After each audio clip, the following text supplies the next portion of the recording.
153페이지 한번 풀어봅시다. 다 했습니까? 한번 같이 볼게요. 자, 그 9번 한번 봅시다. At time should employees use a fire escape door. 자, 그 fire escape door 하면 여러분 뭐예요? 비상구, 그러니까 불났을 때 탈출하는 그 문이다, 그죠? 자, 이것을 뭐 하라, 아니면 하지 말라. Unless it is an emergency. 자, 이게 Q다, 그죠? 긴급 상황이 아니면 사용하지 말라. 이런 표현이죠, 그죠? 자, 그러면 사용하지 말라라는 표현, 여기에는 부정 의미가 들어가야 되겠죠. 왜냐하면 should employees use the fire escape door, 여기에 부정 어구가 없잖아요. 사용하지 말라는 의미를 나타내는 부정 어구가 들어가야 되겠습니다. 그래서 여기서 보시면은 time 있죠, time. time이 품사가 뭐예요? 명사죠. 그래서 명사를 수식하는 거 뭐라고 그랬어요, 그때? 형용사 들어가야 되죠. 누구? no죠, 그죠? no, at no time 이렇게 돼야 되죠.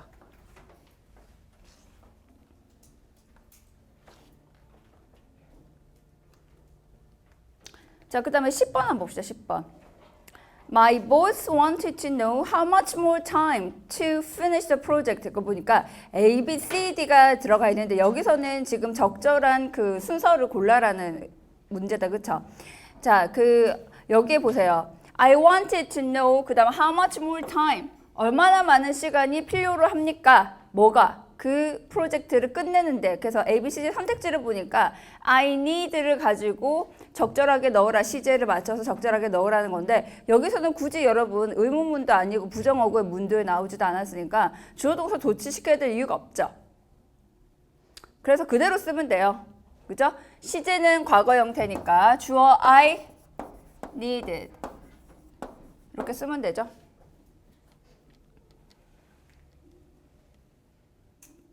됐죠? 자, 그 다음에 그 11번 한번 보시죠. 11번. 자, 11번은 매우 중요합니다. 왜냐하면 이런 형태가 시험에 잘 나온다고 했죠. 부정어구 누구요? rarely가 무슨 뜻이에요? 거의 뭐뭐 않다라는 부정어구가 나와요. 그래서 문두에 처음에 나오면은 이거 어떻게 한다 그랬어요? 주어 동사 도치시키죠. 그죠? 이런 형식으로 들어가야 됩니다. 그래서 그 형식을 한번 찾아보시면 답이 뭐예요? Do you find가 들어가야 되겠죠. 그죠? 원래는 you find인데 이것을 도치시키려고 하면 우리가 의문문 만들듯이 하면 된다 그랬잖아요. 그죠? 그래서 do you find 이렇게 들어가야 됩니다. 자, 그 다음에 12번 한번 봅시다. I've heard that Bill enjoys. 자, enjoy 다음엔 여러분 형태가 어떻게 나와요? ing가 나오죠. 이거 배웠었다, 그쵸? 네, 동명사 할 때 했었습니다. 그래서 여기에 ing 형식이 들어가는 것을 고르세요. 딱 보니까 답 ing 되는 것은 B와 C인데 지난번에 그 동명사의 부정 형태는 어떻게 한다 그랬어요? not 동명사를 쓴다고 했었죠. 기억나시죠? 그래서 답이 B가 되겠습니다. 네. 자, 그 다음에 13번 한번 보죠. 13번. With all my debts and overdue bills, I can to take a vacation. 자, 빚이 많아요. 자, 그럼 휴가 갈 수 있어요? 없어요? 갈 수 없죠. 그래서 여기는 부정어구를 넣으라 라는 표현인데 여기 쭉 보시면 그 hardly라는 표현이 나오죠. hardly. hardly 무슨 뜻이에요? 거의 뭐뭐 않다라는 빈도부사고 빈도부사의 자리는 어떻게 한다고요?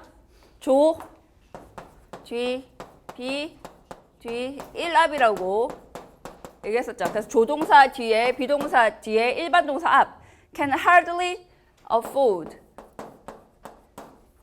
가 되겠죠. 자, 지난번에 한번 제가 설명한 적이 있는 것 같은데 afford 같은 경우에는 한국말로 여유가 있다라는 표현이잖아요. 자, 그런데 이것은 반드시 돈과 관련돼 있는 여유를 이야기합니다. 내가 거기 갈 시간이 없어 이렇게 할 때는 afford를 쓰지 않아요. 돈이 없다. 그래서 I can't afford to buy a new car 뭐 이렇게 하면 새로운 차를 살 여유가 없다. 즉 다시 말하면 돈이 없다라는 뜻이에요. 그래서 afford는 재정적인 여유가 없다라는 의미입니다. 자, 그 다음 14번 한번 볼까요? Please return the package to the sender as this person lives at this address. 자, 그 소포가 왔나 봐요. 그래서 이것을 보낸 사람한테 다시 돌려줘라. 왜냐하면 여기에 as this person 이 사람이 더 이상 여기에 살지 않기 때문이죠. 맞습니까? 더 이상 뭐뭐 않다라는 표현으로 의미가 적절한 것은 뭐예요? no longer죠. no longer.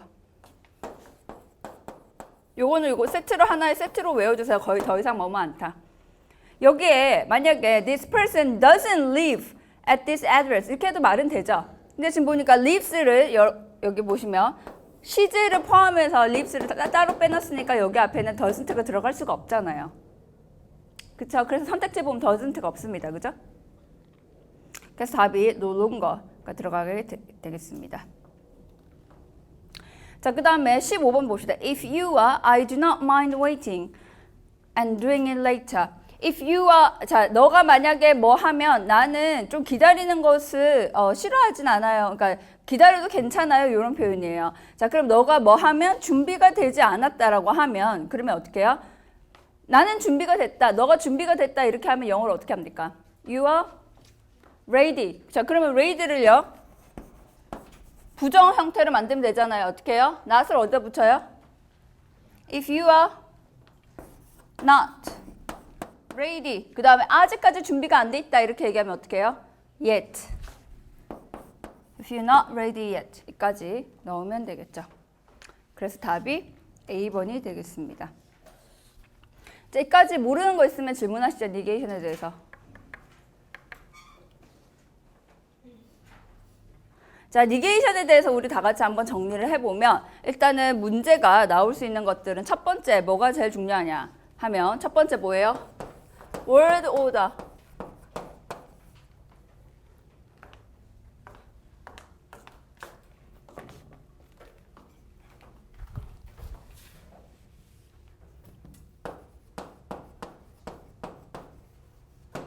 순서가 제일 중요합니다. 그래서 부정어구 표현이 나오면 예를 들어서 아까 얘기했지만 제일 중요한 것이 많이 틀릴 수 있는 것이 뭐냐면 부정어구가 어떻게 하면 문두에 오면 이거 어떻게 된다고 그랬어요? 뒤에 주어 동사 도치되죠. 이런 워드 오더에 대한 문제가 나올 수 있고요. 그 다음에 두 번째로 여러 가지 부정어구들이 있어요. 그죠? 뭐 어떤 거 있어요? 예를 들면 방금 나온 no, not, no longer, 그죠? 그 다음에 빈도부사 hardly. 자, 이런 것들이 도대체 뭐냐? 누구를 수식하냐? 하는 문제가 나오죠. 그죠? 요 두 가지만 제대로 파악을 하면은 부정어구의 문제는 다 풀 수 있습니다. 됐습니까? 넘어갈게요. 자, 이로써 우리가 문법은 다 끝났어요. 그래서 혹시 우리가 그 종강하기 전에 혹시 문법 파트 자기가 잘 못하는 게 있다라고 하면 여러분들 특별히 원하는 파트를 제가 추가로 같이 학습을 할 수도 있겠고 오늘은 지금 우리 책에서 다루지 않았던 가정법에 대해서 한번 같이 볼까요? 가정법 안 했죠, 우리? 네, 가정법 같이 한번 보도록 하겠습니다. 자, 가정법은 나올 때마다 어렵죠? 아니에요? 자, 중요한 거는 항상 제가 강조하는데 컨셉을 이해하는 것이 제일 중요해요. 자, 가정법을 쓰는 이유가 뭐냐? 자, 가정법은 우리가 conditionals라고 얘기하는데 conditional 한국말로 하면 조건법이랑 비슷하죠. 그죠? 자, conditional이라는 것은 기본적으로 어떤 의미에 따라서 다시 말하면은 지금 불가능한 사태를 가정하는 것이 아니라 가능한 사태를 가정하느냐 아니면 불가능한 사태를 가정하느냐에 따라서 그 가정법의 종류가 나뉩니다. 예를 들어서 여러분 조건법이라는 말 들어봤죠? 자, 조건법은 뭐냐? 쉽게 생각하면 돼요. 조건을 거는 거예요. 자, 이 내기에서 이기면은 나는 너한테 돈을 얼마 줄게. 조건 거는 거죠. 예를 들면 여러분들 내기 많이 하시잖아요. 야, 너가 이번에 A를 받으면 내가 너한테 밥 한 번 산다, 내가 진짜. 이런 거. 이거 조건문이야. 자, 이걸 영어로 하면 어떻게 해요? If you 해봐요. If you get an A for this course, then I will buy you a dinner. 이런 문장.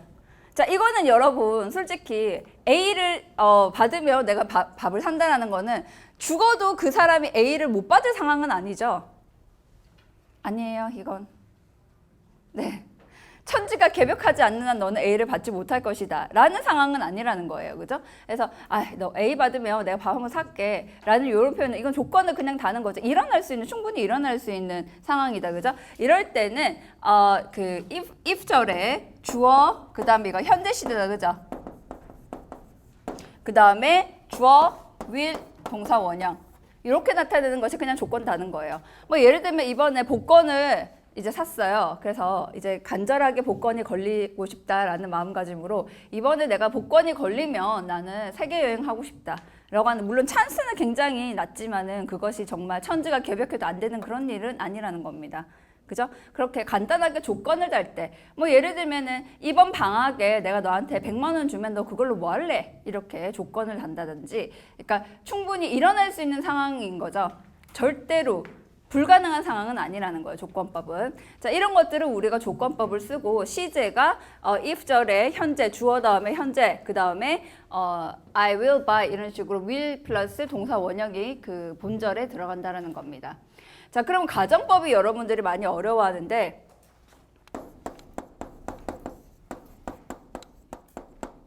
자, 가정법은 그럼 도대체 뭐냐라는 거예요. 가정법은 기본적으로 여러분 조건법이랑 달라요. 조건법은 절대로 일어나는 거 아니고 현재 사실을 반대되는 가정을 하는 것은 아닌데, 가정법은 뭐냐면 현재 사실 또는 과거 사실과 반대되는 것을 가정합니다. 자, 그래서 이것을 뭐라고 하냐면 counterfactual이라고 얘기해요.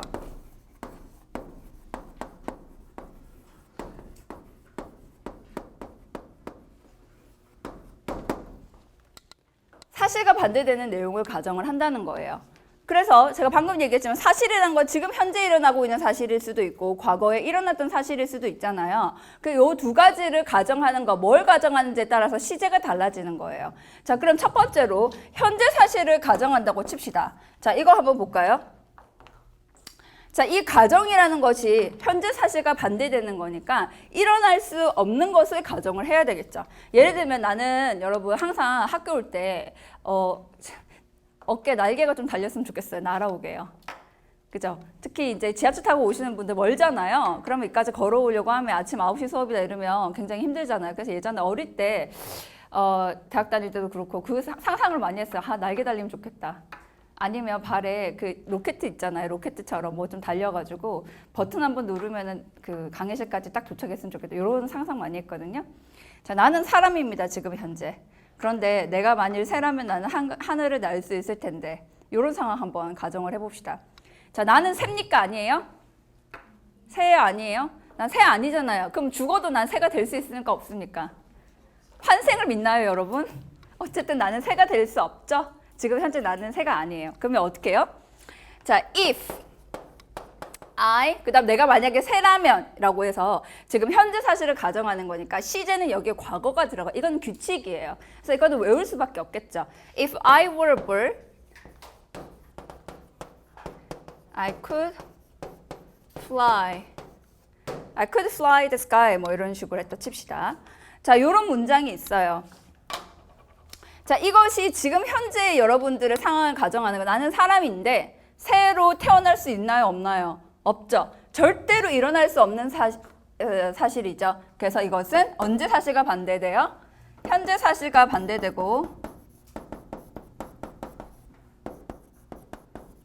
현재 사실과 반대되고 시제가 주어 다음에 이것이 과거 동사가 나타나고요. 그 다음에 본절의 주어 다음에 could나 뭐 해도 되고 would 이런 형태의 그 조동사와 뒤에 동사 원형이 함께 나타나면 되겠습니다. 이제 이것이 룰이에요. 그래서 여러분들이 이것을 공식처럼, 그러니까 그 자의적으로 외우려고 하니까 잘 안 되잖아요. 그래서 항상 이야기하지만 컨셉을 같이 이해하시고 예문을 외우세요. 예문을. 그러면 헷갈리지 않고 문제가 나타났을 때 여러분이 외우고 있는 그 예문을 딱 떠오르면 이 자리가 과거인지 현재인지 이것을 알 수 있겠죠. 그죠? 자, 그래서 그러면 나는 새가 아니죠. 그래서 하늘 날 수 있어요? 없어요? 하늘 날 수 없다는 겁니다. 네, 됐습니까? 자, 그러면 두 번째로 과거 사실을 그러면 가정하는 건 어떠냐, 이거 한번 해볼게요. 자, 이거 굉장히 제가 많이 생각하는 건데 옛날에 공부 좀 열심히 했으면 나는 서울대 갔을 텐데. 요거 한번 해볼까요? 자, 여러분 우리 전부 다 지금 대학교에 다니고 있었기 때문에 고등학교 때의 상황을 가정을 하는 거예요. 그죠? 자, 옛날에 내가 공부 좀 열심히 했었으면 나는 서울대 갔었을 텐데. 요거 한번 해봅시다. 요거 어떻게 해요? If I had studied, 물론 이거 뭐 반드시 그랬을 것이라고는 할 수가 없죠. 네, 그래서 과거 사실과 반대를 가정하는 겁니다. If I had studied harder, I would have gone, 아니면 entered, 할까요? entered.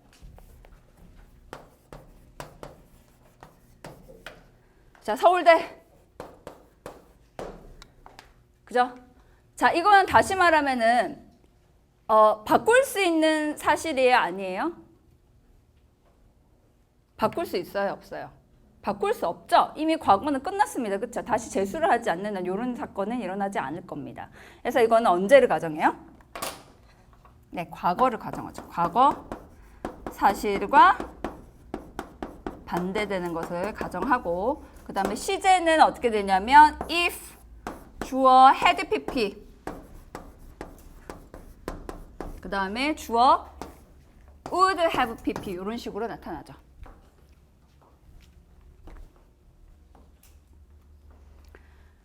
자, 그래서 이 시제 때문에 이제 주로 가정법에서는 여러분들한테 질문하는 것이 첫 번째로 시제에 대해서 물어볼 거예요. 자, 지금 저게 현재 사실을 가정하는 것인지 과거 사실을 가정하는 것인지 아느냐 하는 거죠.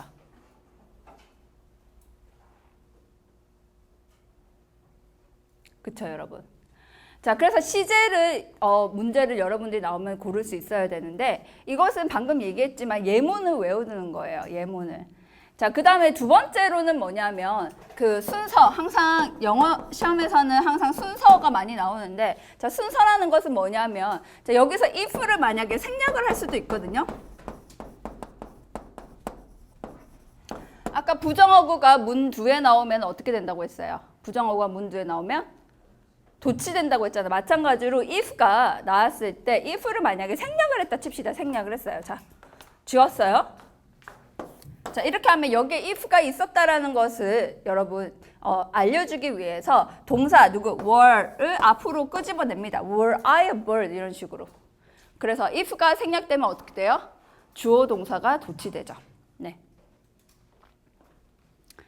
자, 그 다음에 세 번째가 뭐냐면 여러분 혼합 시제라고 해서요.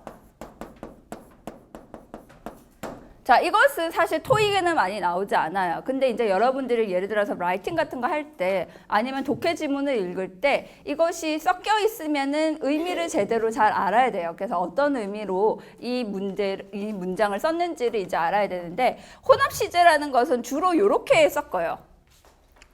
자, 앞에는 과거를 가정하고 뒤에는 현재를 가정하는 이런 방식으로. 자, 가장 간단한 예를 한번 들어볼게요. 혼합 시제를 쓸 수 있는 가장 간단한 예는 우리 할아버지가 6.25 전쟁에서 돌아가신 거예요. 자, 그런데 할아버지가 지금 살아계셨으면 한 몇 살이 되셨을까? 90살이 됐다고 칩시다. 자, 그러면 요거 가정해봐요. 자, 어때요? 할아버지 지금 돌아가셨죠? 돌아가신 건 언제예요? 6.25 전쟁 때 돌아가셨죠. 과거죠. 그래서 앞절은 어떻게 누구를 가정해요? 과거를 가정하고요. 뒷절은 어떻게 해요? 본절은 현재를 가정하는 거예요. 왜냐하면 지금 현재 그분은 살아계시지 않기 때문에 살아계신다라고 가정하는 거니까 지금 현재 사실을 가정하는 거기 때문에 그렇습니다. 자, 그럼 여기 한번 해보세요. If he had not been killed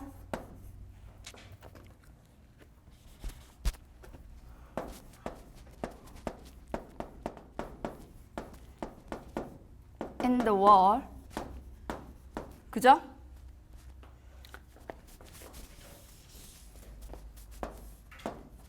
He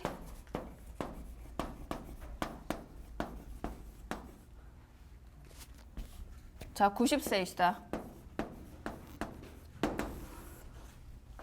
자, 돌아가신 거는 과거에 6.25 전쟁 때 이미 돌아가셨기 때문에 이것은 변할 수 없는 과거 사실이에요. 그래서 그때 돌아가시지 않았으면, 그때 전쟁에서 돌아가시지 않았으면 하고 해서 과거를 가정하는 거고, 지금 현재 살아계신다라고 하면 몇 살이세요? 90세이실 텐데 이렇게 표현을 하는 겁니다. 자, 근데 혼합 시제라는 것은 여러분 맥락을 주지 않으면 이것이 섞여 있는지 안 섞여 있는지 우리가 절대 알아볼 수 있는 방법이 없어요. 그래서 보통 혼합 시제는 이런 식으로 now처럼 지표를 줍니다. 그리고 he had not been killed in the war 이렇게 했을 때 in the Korean War라고 칩시다. Korean War. 이것은 여러분들이 연도를 주지 않아도 이것은 과거에 일어났다는 사실을 우리가 역사적인 사실이게 다 알고 있잖아요. 이런 방식으로 반드시 이게 언제 일어났을 것이다라는 시간적인 정보를 주는 표지가 반드시 나타나게 되어 있습니다. 그래서 이것은 여러분들이 너무 힘들어하지 않아도 맥락에 따라서 이해만 되면 컨셉을 알고 있으면 가정법 과거를 가정하는 것인지 아니면은 현재를 가정하는 것인지만 구별하면은 문제는 다 풀 수 있고 그 다음에 독해에서도 해석을 할 수가 있죠. 자, 이까지 그 가정법에 대해서 질문이 있으면 질문하시죠.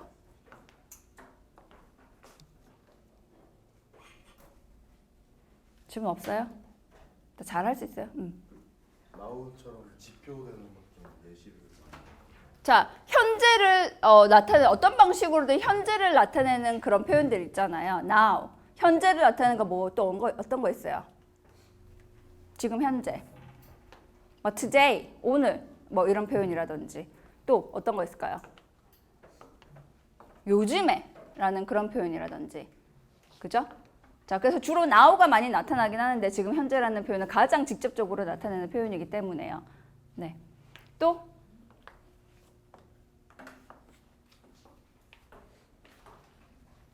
자, 여기까지 이해되겠습니까? 그래서 우리 책에 지금 문제는 없기 때문에 다 같이 그 가정법 문제는 다음 시간에 같이 한번 풀어보시고요. 오늘은 가정법까지 우리가 컨셉은 이해를 하고 지금 문제를 한번 같이 풀어봅시다.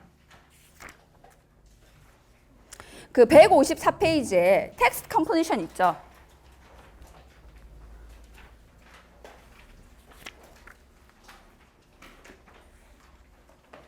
자, 154페이지에 텍스트 컴플리션 지금 한번 풀어볼게요. 154, 155.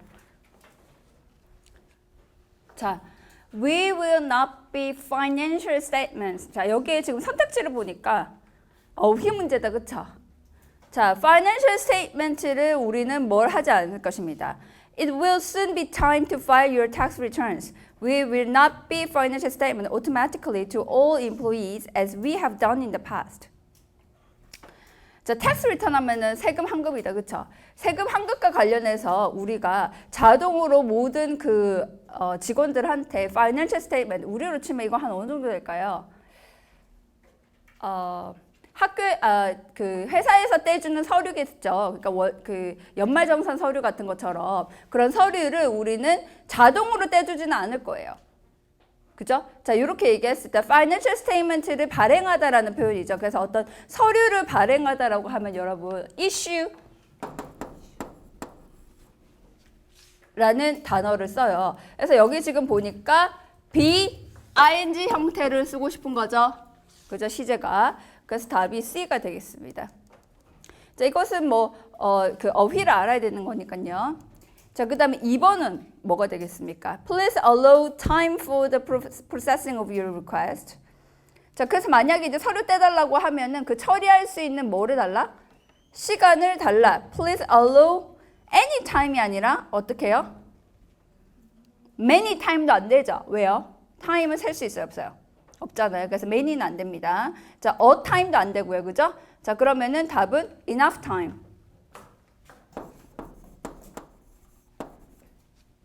충분한 시간을 주소서 이런 표현이다. 그죠? 자, 그 다음에 3번 한번 봅시다. You must send your application by this date. 자, 이 날짜까지 그 지원서를 보내야 됩니다. 그러니까 뭐 하겠습니다라는 어플리케이션 폼을 보내야 되는데 아니면 우리는 스테이트먼트를 보장해 줄 수가 없다. 이런 표현 아니겠습니까? 그죠? 신청서를 이때까지 내주지 않으면 우리는 해줄 수 없어요. 자, 이거 어떻게 해요? Or we cannot guarantee your statement 하면 되겠죠. 자, 혹시 그 밑에 cannot hardly라는 표현 쓴 저기 체크한 사람 있어요? B 한 사람. 자, B가 안 되는 이유는 왜 안 된다고 했죠? 자, cannot hardly 왜 안 돼요? 여기다가 cannot hardly를 했다 칩시다. 왜 안 돼요? 강한 부정은 어떤 의미? 긍정을 나타낸다고 했죠. 그리고 이것은 어디에 쓴다고 그랬어요? 보통 일반적으로 그 정상적인 상황에서, 정상적인 상황이라고 하면 어폐가 있고요.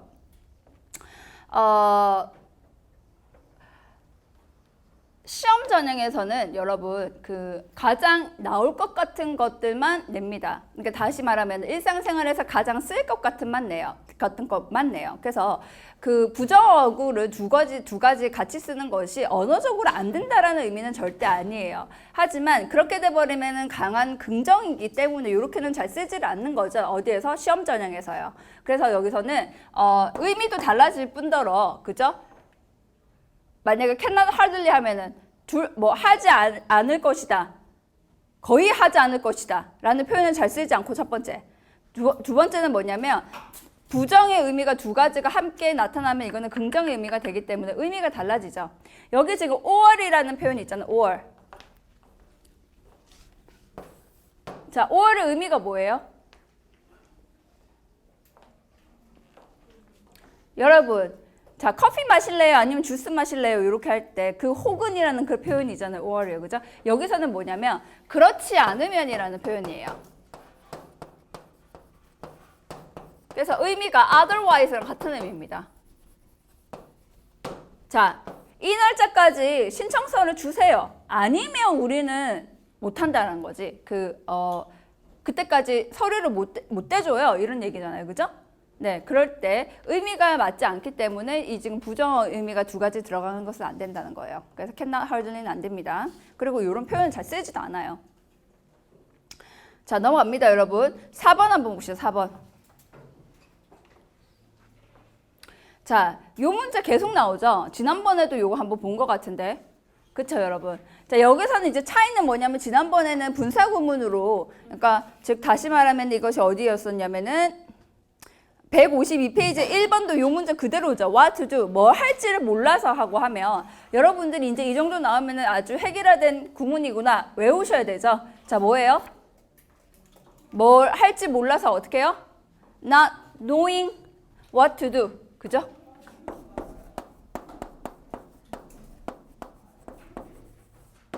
자, 근데 이제 이것은 분사구문이 아니라, 분사구문을 여러분 따로 그 구문으로 쓴 것이 아니라 이 하나의 지금 주어가 되어버렸죠. 여기까지가 주어고 이게 동사 아닙니까? 그죠?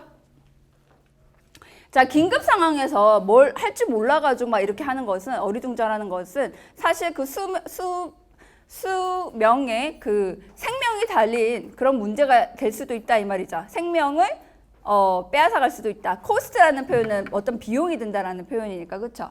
자, 요런 맥락이에요. 자, 그래서 답은 B번이 되는 것은 우리가 많이 나왔기 때문에 not knowing what to do 요 형식은 그냥 그대로 외워주세요. 뭘 할지 몰라서 이렇게 할 때. 네.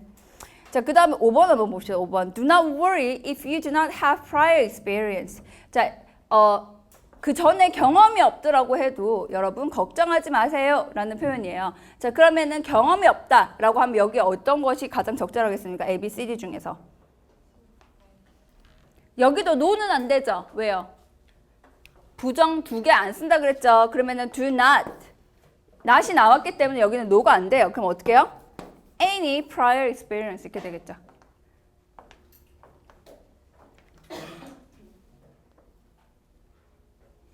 됐습니까? 자, 그 다음 6번 한번 볼게요. So take this to learn what to do in an emergency. 자, 이러한 것을 뭐로 삼아라? 긴급 상황에서 뭘 할 수 있는 것을 배우는, 긴급 상황에서 대처할 수 있는 것을 배우는 뭐로 삼아라? 여러분, 어휘를 골라봐요. 뭐요? 가장 적절한 것은 기회로 삼아라 라고 하는 것이 가장 적절하다. 그래서 opportunity.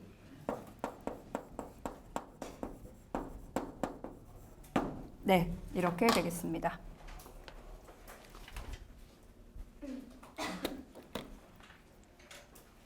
여기까지 질문 있으면 질문하실까요?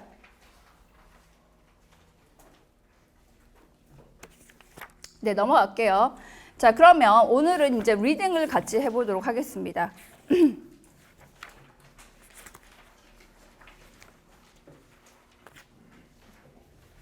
자, 162페이지에 리딩 한번 보세요.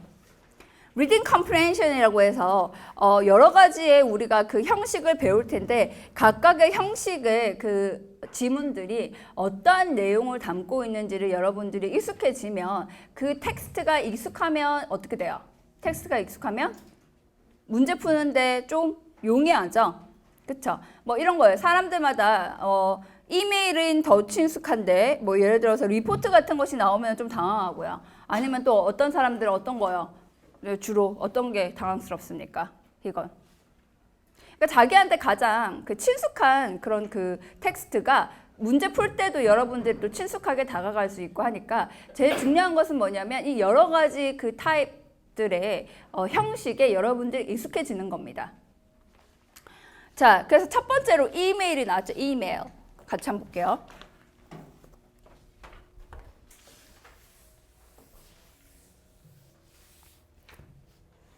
자, 독해 지문에서는 여러분 여러 가지 정보를 묻는데 뭐 여러 가지 이메일이 나오면 여러분들이 딱 떠오르는 그 질문들이 어떤 것이 있어요?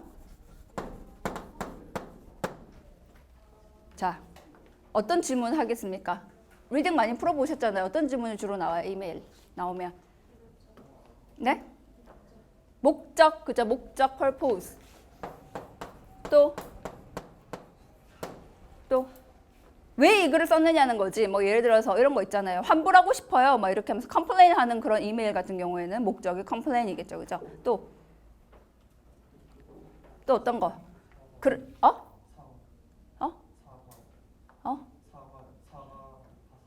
사과할 수도 있다고? apology.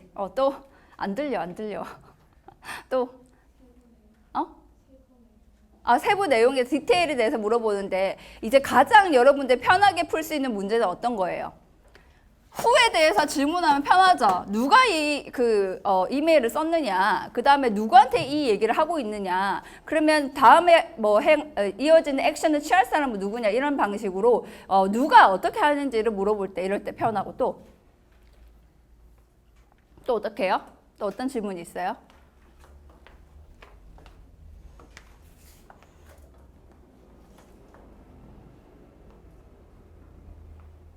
그 다음에 방금 얘기했듯이 디테일 같은 거 있죠. 어떤 그 정보에 따라서 이 미팅에서 뭐 일어날 것은 뭐 이런 구체적인 세부 정보를 묻는다든지 이런 문제가 나올 겁니다. 자, 그러면 기본적으로 이메일 형식에 대해서 여러분들이 잘 알고 있으셔야 되고, 그리고 실제로 여러분들이 졸업하고 난 다음에 만약 영어를 쓴다라고 하면 가장 사용할 수 있는 가능성이 높은 그 형식이 이메일이죠. 그죠? 이메일로 이제 영어로 주고받을 때, 그러면 이메일에 여러분 서식에 대해서 한번 간단하게 알아볼까요? 맨 처음에 어떻게 합니까? 이메일 보낼 때. 받는 사람, dear이죠, dear. to 아니죠, 여러분. to 하지 마세요. 자, 받는 사람 있죠, 받는 사람. 그죠? 자, receiver다, 그죠? 그죠? 자, 그 다음에 어떤 내용이 있어요? 근데 receiver를 이제 표현을 할 때 영어에선 가장 중요한 것이 뭐냐면 여러분 호칭이에요, 호칭.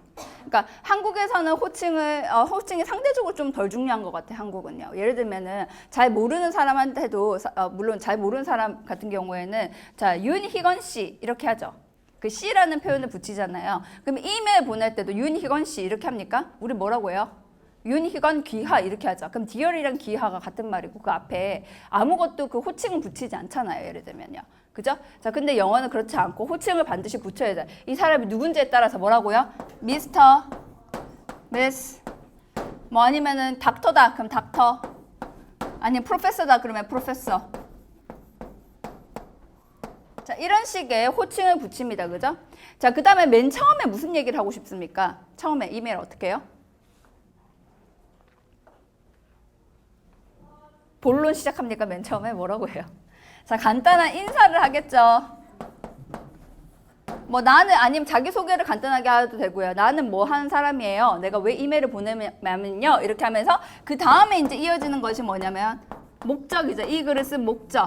그래서 보통 일반적으로 목적은 반드시 첫 번째 패러그래프에 나와요. 그 처음에 우리가 이메일을 볼 때 문제가 목적에 대해서 질문하는 거면은 첫 번째 패러그래프를 잘 보셔야 되죠. 그래서 첫 번째 예를 들어서 그리팅하고 자기소개가 길어지면 첫 패러그래프에서 그리팅이 나오고 그 다음에 펄포스는 그 다음 패러그래프에 나오겠죠. 어쨌든 펄포스는 앞쪽에서 나옵니다. 그죠? 자, 그렇게 해서 주저리 나의 본론에 대해서 이야기하고 맨 마지막에 어떻게 해요? 자, 끝인사가 있죠. 끝인사. 지금 끝인사 바이바이 이렇게 하는 것이 아니라 뭐라고 합니까? 감사의 인사를 하죠. 감사의 인사를 하고 그 다음에 그 밑에 붙이는 것이 이제 중요하죠. 나중에 여러분들 라이팅 할 때도 마찬가지. 이건 절대 빠뜨리면 안 되죠. 자, 여러분들이 많이 보는 표현 뭐예요? 내가 보내는 사람이에요. 그러면 샌더의 그 정보가 있고요. 자, 그 앞에 뭐를 붙입니까? 여기에. 네? 날짜를 써요? 이메일은 자동으로 날짜가 찍힙니다. 또 뭐라고 해요? 뭐 best regards, 뭐 regards, kind regards 이런 방식으로 한국어에는 없는 독특한 영어의 그 이메일이나 레터에서 나타나는 그런 표현들이 있죠. 자, 이것을 왜 붙이는지는 저도 이해가 되지는 않습니다. 하지만 자, 여기에 어떤 표현이 붙는지에 따라서 보내는 사람과 받는 사람 간의 관계를 알 수가 있어요. 그래서 가장 뭐라 그래야 되냐면 그 형식성이 높은 것들부터 한번 같이 보면은 어떤 것이 형식성이 높습니까? 가장 딱딱한 그 문서에 쓰는 거 뭐예요? 제가 이런 표현 봤어요. Yours sincerely. 자, 뭐예요 이거? 진짜 내가 너 거예요? 아니죠? 절대 아니죠? 자, 이런 표현들. 아니면 yours. 진짜 내가 너의 것이다. 이런 표현이 아니에요. 이거 연애 편지가 아니에요, 여러분. 그 다음에 또 sincerely. 자, 이런 것들은 좀 형식성이 높아요. 그러니까 그 뭐라고 해야 되지? 포멀한 관계다. 서로가 공식적인 관계고 이런 경우에는 좀 형식성이 높고 그 다음에 이제 뭐 kind regards. 그 다음에 best wishes. 뭐 이런 표현들이 그 다음에 이제 나타날 수 있는 표현들이고요. 그 다음에 진짜 친하면은 제가 이런 표현도 봤어요. love. 자, 하지만 이것은 굉장히 인포멀한 인상을 주기 때문에 웬만하면 이런 표현은 잘 쓰지도 않고요. 이런 방식으로 이제 맨 마지막에 붙이고 그 다음에 샌더의 정보가 들어가게 되겠죠. 자, 이런 형식을 알고 있다라고 하면 여러분들이 전체 글을 다 읽기 힘들고 이렇게 하면 문제가 뭔지에 따라서 펄포스에 대한 것이다. 그러면은 바로 첫 번째 패러그래프를 보면서 문제를 풀면 되겠죠. 네. 그 다음에 이제 두 번째로 그 많이 나타나는 것이 이메일 말고 또 어떤 거 있어요?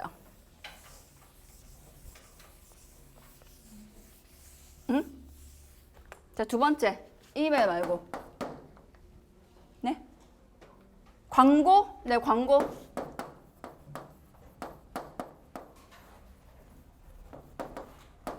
자, 광고는 사실 굉장히 형식이 다양합니다. 그래서 좀 더 그 다른 사람의 눈을 확 잡기 위해서 catchy expressions 굉장히 많이 쓰고 그렇기 때문에 좀 많이 다양하지만 어쨌든 광고도 여러분 판매하든지 뭘 하든지 간에 목적은 있죠. 뭘 파는지에 대한 것이 목적 아닙니까? 왜 이 광고를 하는지, 광고 대상은 무엇인지 하는 것은 주로 어디에 있냐면 다 앞부분에 나타나요. 맨 마지막에 나타나면 사람들이 그 따라가기 힘들기 때문에. 자, 그래서 우리가 162페이지에 얘를 한번 보시죠. 얘.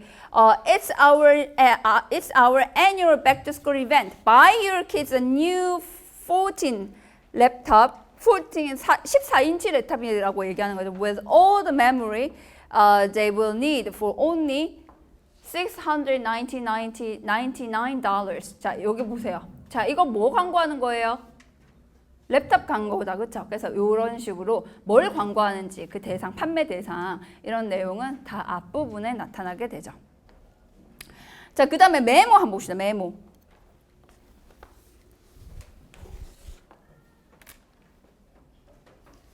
자, 163페이지 그 메모 한번 보시면은 메모는 여기서 보시면은 누가 누구에게 남긴다라고 할 때 to하고 from 보입니까? 이것은 이메일 형식이랑 다르죠. 그죠? 내가 너한테 남기는 메모예요. 뭐 이렇게 얘기할 때 to 여기 보시면 린다, 제임스, 케이코, 페르난다, and 마크에 지금 누가 소니아라는 사람이 남겼죠. 자, 간단하게 앞에 첫 줄만 한번 봅시다. Please note that I will be away for 2 weeks starting next Monday as I will be at the Graphic Designers Association convention for the first 4 days and then on vacation for the rest. 자, 나는 그래서 이 글을 쓰는 목적은 뭐예요? 나 없을 거예요. 부재중 메시지를 지금 남기는 겁니다. 그쵸? 나 없을 겁니다. 뭐 할 거예요? 자, 다음 주부터 2주간, 다음 주 월요일부터 2주간 나는 없을 거예요. 왜냐하면, 자, 무슨 회의에 가는데요. 처음 4일은 그 회의 참석하고 나머지는 뭐 하고요? 놀 거예요. 라는 것에 이제 자기가 없을 거라는 그 메모를 지금 남기고 있는 거다. 그쵸? 네. 자, 그 다음에 D번, Articles and Report. 이거 한번 봅시다.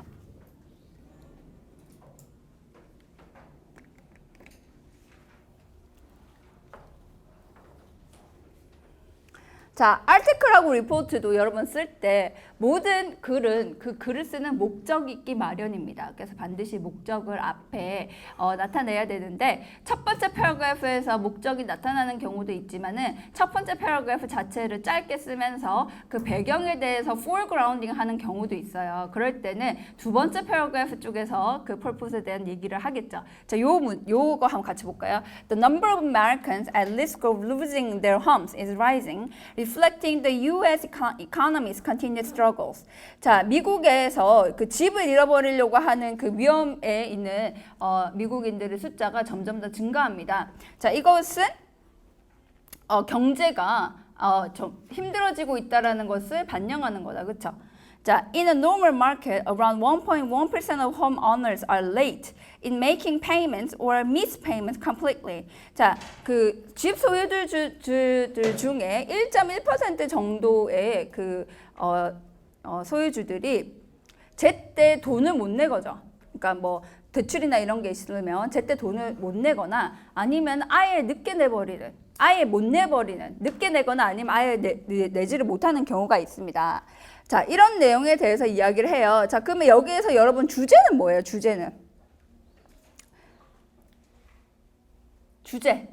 자, purpose, 그 다음에 theme, 그 다음에 main idea 이런 것들 거의 다 같은 유사한 내용들이죠. 글을 쓰는 목적이 하나의 주제가 될 수 있잖아요. 그죠?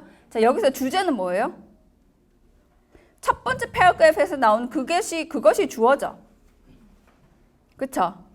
사람들이 미국에 있는 미국인들이 요즘에 점점 더 집을 잃을 것 같은 위험에 처해 있다. 돈을 못 내서요. 경제가 경제 불황 때문이죠. 그죠? 자, 이런 내용이 그 전체 글에서 나타날 수 있겠다라는 것을 알 수 있습니다. 자, 그래서 여러분 토익 문제 지문을 풀 때 굉장히 긴 지문 같은 경우 파트 7에 그 긴 지문이 나올 때는 다 읽어야 된다라는 그런 그 부담감이 있을 수 있잖아요. 그래서 토익 리딩을 풀 때는 첫 번째로 뭘 하시냐면 문제를 먼저 봅니다. 문제를 먼저 보고 어떤 문제에 대해서 문제를 요구하는지를 먼저 본 다음에 그 다음에 지문을 읽어가면 돼요. 그래서 발췌독을 하는 것을 연습하도록 하겠습니다. 발췌독. 그죠? 자, 넘어갑시다. 자, 그 다음에 이 인포메이션 이런 거는 당연히 디테일 인포메이션을 물어보니까 여러분들이 가장 쉽게 그 시각적으로 잡아낼 수 있는 거는 숫자가 나오면 가장 쉽게 잡아낼 수 있잖아요. 그래서 이 인포메이션을 보면은 제일 먼저 뭐가 보입니까? 숫자 따닥따닥 빨리 잡아봐요. 어떻게 돼요? 160 stories 160층이네요. 그 다음에 또 37층에 office space가 있고 그 다음에 또 쭉 읽어봐요. 160명의 게스트가 갈 수 있고, 그죠? 또 5성급이네요. 5-star 호텔. 또 그 다음에 124층에 뭐가 있다라고 얘기하는 거고 2010년 1월에 뭐가 한다. 자, 이런 숫자들은 여러분 전체 글을 다 읽지 않아도 문제 푸는 데는 크게 전혀 문제가 없죠. 자, 이런 것들은 금방 우리가 문제를 풀 수 있어요. 그 다음에 as forms 해가지고 우리가 도표 같은 것이 나오면은 여러 가지 도표, 표 같은 것이 나오면 좀 당황하는 경우가 있는데 자, 이것도 전혀 당황할 필요가 없어요. 왜냐하면 이런 표는 오히려 글이 없기 때문에 문제 풀기는 더 쉽습니다. 빨리 풀 수가 있죠. 그죠? 자, 넘어갈게요. 자, 거기 미니 테스트를 한번 해보시는데, 자, 여기서 Q는 뭐냐면 전체 리딩을 다 읽지 않고 문제를 먼저 보시고요. 1번, 2번 문제를 먼저 보시고요. 이 문제에 해당하는 부분을 여러분들 따라서 발췌독을 합니다. 자, 그래서 1번, 2번 지금 한 1분 드릴게요. 빨리 풀어보세요. 자, 골랐습니까? 자, 1번 한번 같이 봅시다. What is the purpose of this letter? 자, 이 글을 쓴 목적이 뭐예요? 자, 목적은 항상 어디에 나타나요? 맨 처음에 나온다고 그랬죠. 그쵸? 자, 맨 처음에 한번 보세요. Please find enclosed an invoice for your order of May 16th. We regret the delay. 보입니까? We regret. 밑줄 치세요. We regret 하면 무슨 말이야? We regret. 미안합니다. 요거 뭐예요? 사과하는 거죠. 사과. 답은 B. good. 요렇게 푸는 겁니다. 다 읽지 않아도 되죠. 그 다음에 이번에 질문을 보니까 How is the company compensating Mr. Singh? 입니까? 자, 이 사람을 어떤 식으로 보상해 주는 거예요? 자, 보상에 대한 내용은 여러분 내가 미안하다라고 하고 주저리 우리는 변명을 달아야 될 거 아니에요. 그쵸? 자, 회사에서 뭔가 보내는 것에 여기 운송업체인 것 같은데 이거 우리 늦게 돼서 미안합니다. 어떠한 문제가 있어서 늦었어요. 이렇게 하고 그 다음에 한번 보세요.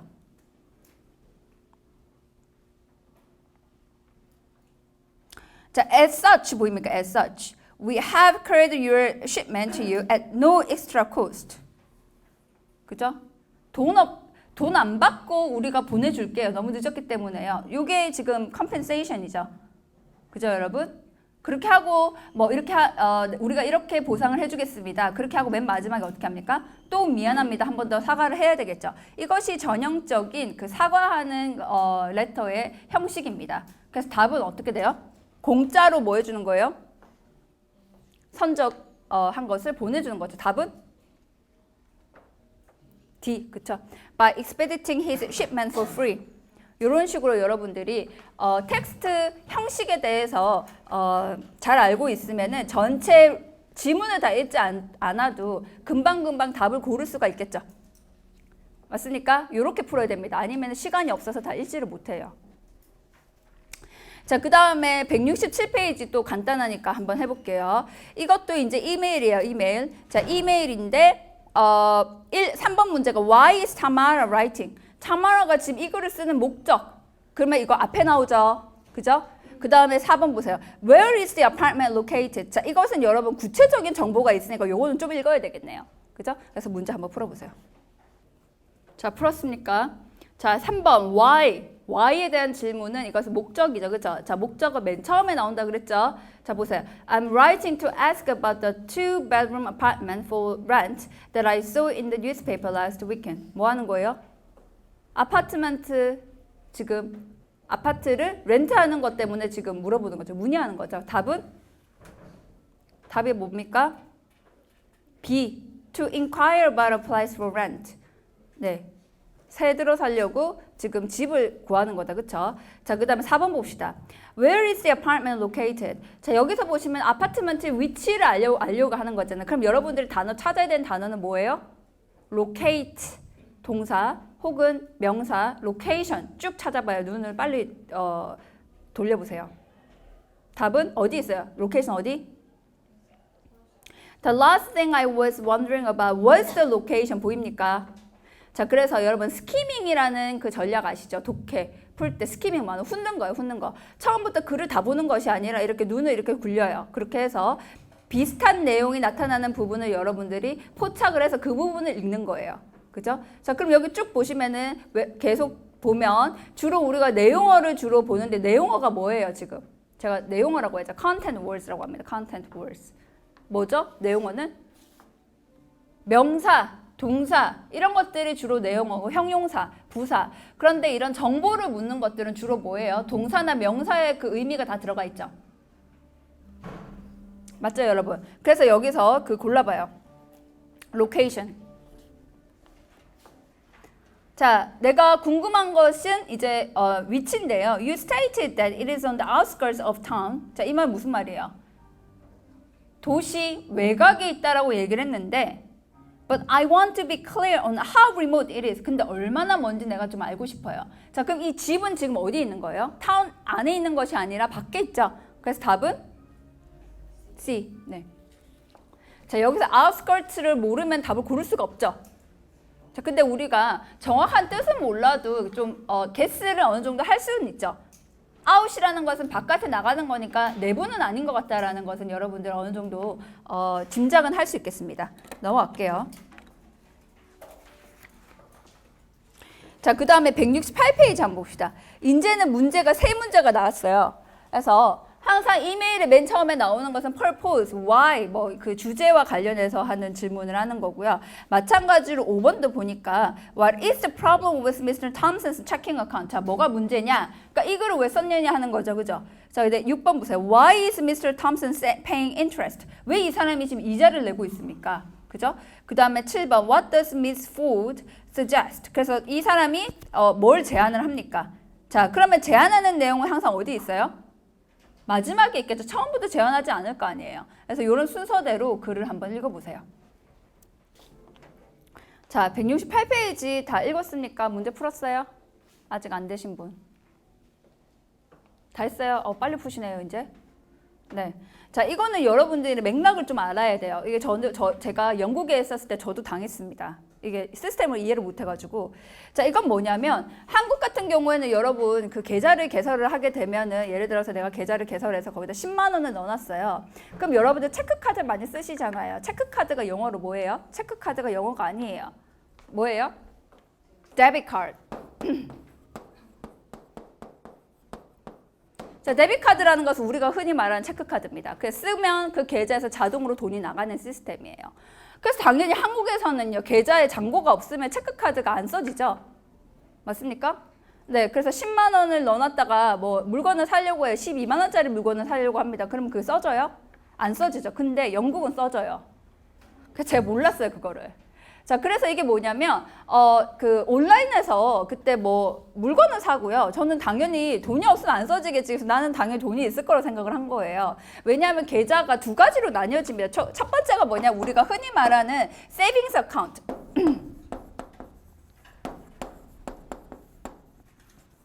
중에서 current 뭐 어카운트라고 해서 이건 이제 은행마다 조금 달라요, 개념이.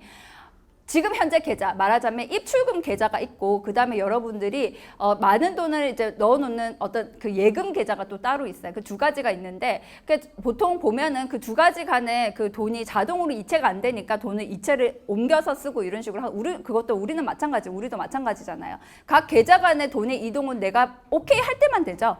자, 이거는 알고 있었는데 데비트 카드를 이제 실컷 쓰고 난 다음에 나는 돈이 있으니까 돈이 나간 줄 알았는데 며칠 뒤에 집으로 우편이 날라왔습니다. 너의 계좌에 돈이 없다.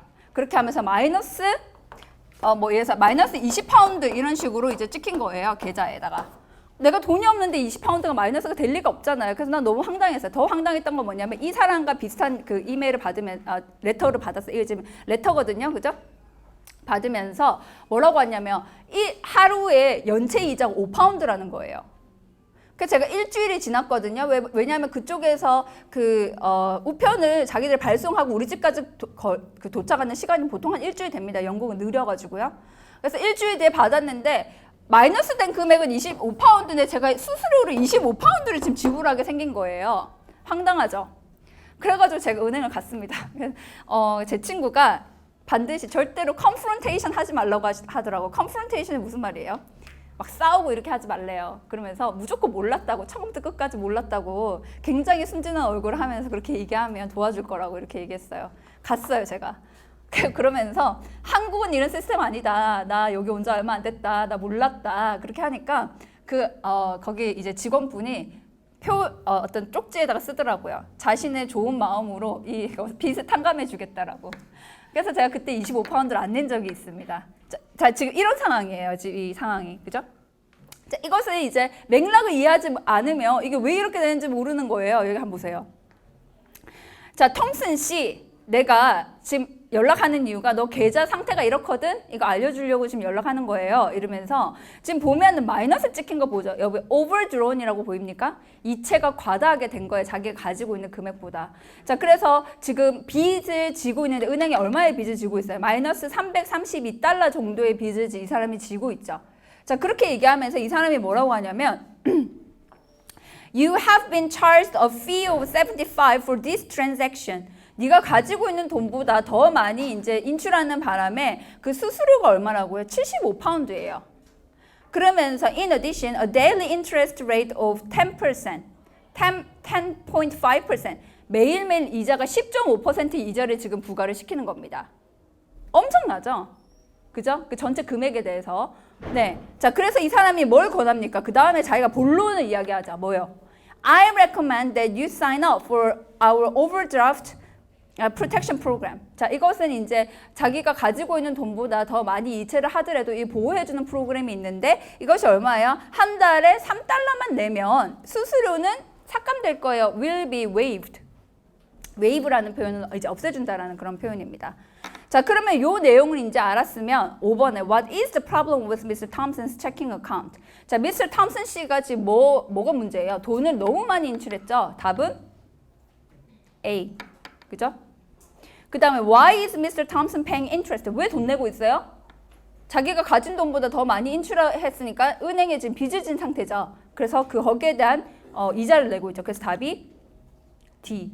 그 다음 7번 해볼게요. What does Miss Ford suggest? 자, 그래서 이 여자분이 지금 제안하는 바는 네, 뭐 무슨 이쪽에 치면은 보험을 들으라는 거죠. protection이니까, 그죠? 그러니까 그 3달러로 하면 우리가 요거 보호해주거든요 하는 거죠. 그래서 답이 A. 네. 자, 이까지 질문이 있으면 질문하실까요?